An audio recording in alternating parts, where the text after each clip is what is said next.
Good morning, everybody. Thanks for being with us on KXAN Live. Will Dupree coming to you from the KXAN Live studio on this Friday morning. As we're looking out live from North Austin, you see Q2 Stadium up there. Hello to everybody up in North Austin. We appreciate you being with us. I know that a lot of you are wondering what is in store for this weekend because there's yet another holiday celebration to be had for 2022.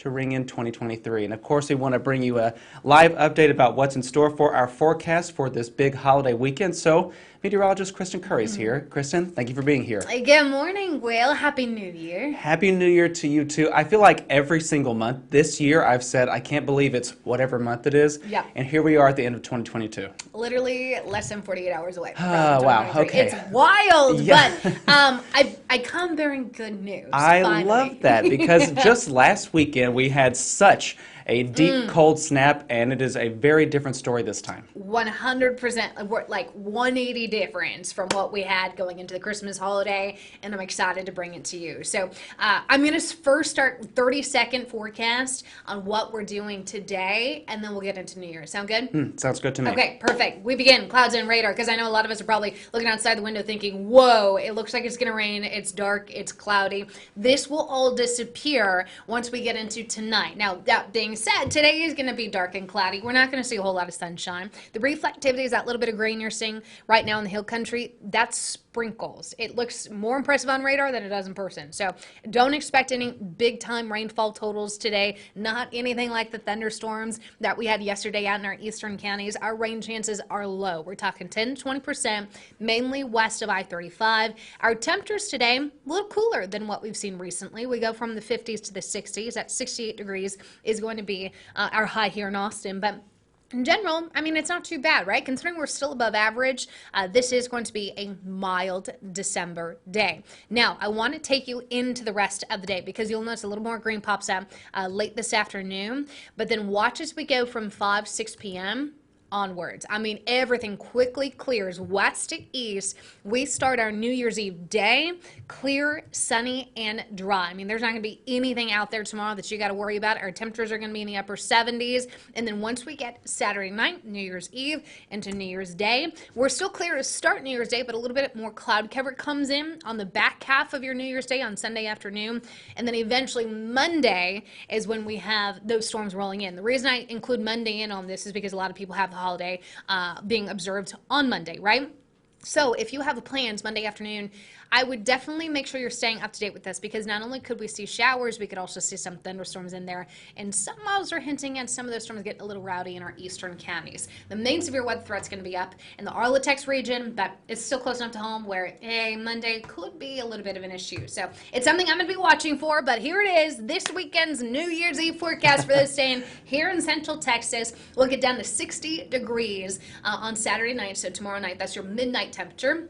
New Year's Day, 78. No rain, no snow, no wind, no hurricane, tornadoes, nothing. Wow. That you need to worry about for the ringing in of 2023. This is why I love the fact that the weather is in good shape because you get to use fun graphics like this. Right? How often do you get to do that? Yeah. Literally once a year. So Yeah. I'm excited about it. I'm pulling them all out. I'm working this weekend, so I'm excited to be sharing all the New Year's Eve goodies for you. But, you know, it's nice that we don't have any stress regarding weather here at home. Now, I will tell you, for those brave souls who are going to do the New York time, you know, the Times Square kind of thing, they are expecting showers in New York City. So watching the big ball drop at midnight, it's going to be a little wet and soggy out there in the Big Apple. But here at home, no concerns whatsoever. Clear skies. I think, you know, maybe a light sweater if you get easily chilly, but this isn't going to be a polar kind of cold like what we had last week by any stretch of the imagination. That is a nice way to ring in the new year. I think so too. I mean, hopefully it kind of sets us up for a quieter 2023. You know, this morning on KXAN News Today, we took a look back at some of the big weather events that we've had this year. Our own Christopher Adams put together a really good story. If you haven't seen it, I posted on my Facebook page. tornadoes, wildfires, ice storm, record heat in the summer. I mean, we literally sandwiched all of it between January 1st and today. Wow. And now we're going to be starting the new year in a warmer space, it looks like, with the 7-day outlook. Yeah, we really hope so. Let me show you that because I'll finish with that because really after this cold front that we've got on Monday, things kind of smooth out and it'll be really, really quiet from Tuesday, Wednesday, Thursday on. So that 7-day shows Monday being the wettest day, a 40% chance storms and showers. Temperatures will actually get just a little bit warmer Monday afternoon ahead of that cold front, but once it comes in, temperatures will drop. And the nice thing is too, you'll notice those overnight lows, not bad, 40s and 50s. We're staying way above freezing here in Austin. We'll get a little close to maybe a rural freeze on Thursday morning, but we've got plenty of time to watch that, so I'm not too concerned about it yet. But I think just relatively speaking, well, coming off of a really cold week, we had a really cold holiday last week, this 7-day forecast, a lot easier to digest. I would say that we were owed that in a way. I think so too. There is one teeny little piece of not so good news. You ready for that? We have to touch on it, right? We have to touch on it. Okay. We live in Central Texas. We live in pollen, palooza. This is a reality. Cedar today exploded 30 times higher than what we had yesterday. So for those who easily suffer from that cedar pollen, it is cedar fever, the infamous pollen that gets us every year at this time. This is going to be one of those days. You know what I'm talking about. And for those who missed it, we actually have a brand new pollen counter. It's called a Pollen Sense, and it's new equipment we have up on top of our KXAN studio, and we get real-time numbers of what the pollen is in the air. These numbers you're seeing here is an average of the last 24 hours in downtown Austin, so it really gives us a good idea of what's floating around, what we're breathing in, what's irritating us. And unfortunately, today it showed cedar is the main culprit that's irritating a lot of us.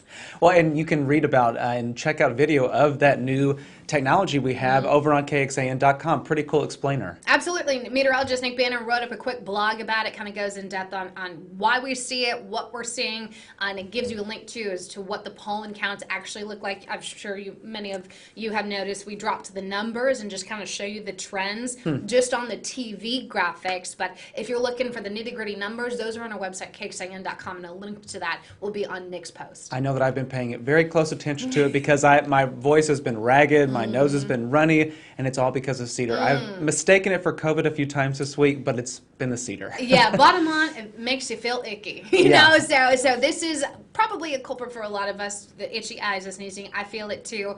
But this will be something we'll monitor closely, especially as we get towards the peak of cedar season, which typically comes in January. Great, something to look forward to. Yes, I know, right?